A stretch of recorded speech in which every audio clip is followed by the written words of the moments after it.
नागोठणे परिसरात सोमवार दिनांक 3 नोव्हेंबर रोजी दुपारी झालेल्या अपघातात 72 वर्षीय वृद्धाचा जागीच अंत झाला।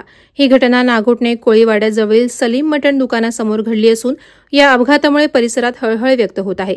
पोलिसांनी दिलेल्या माहितीनुसार शांताराम दामा गायकवाड वय 72 राहणार चंदनवाडी ठाणे हे MH06 CA 4149 या क्रमांकाच्या मोटरसायकलवर मागे बसून नागोठणेकडे येत होते।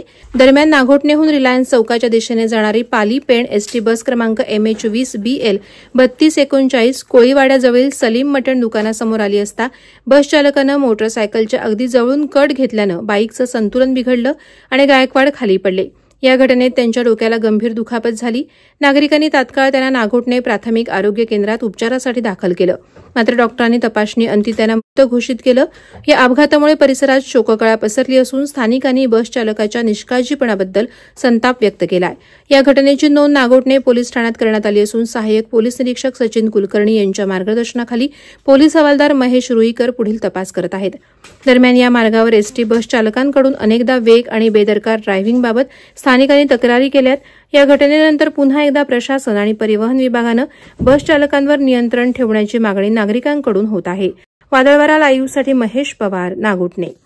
नवी मुंबई व रायगड जिल्ह्यातील ताज्या बातम्या आणि घडामोडींसाठी सबस्क्राईब करा वादळवारा लाईव्ह चॅनल आणि दाबा बेल आयकॉन।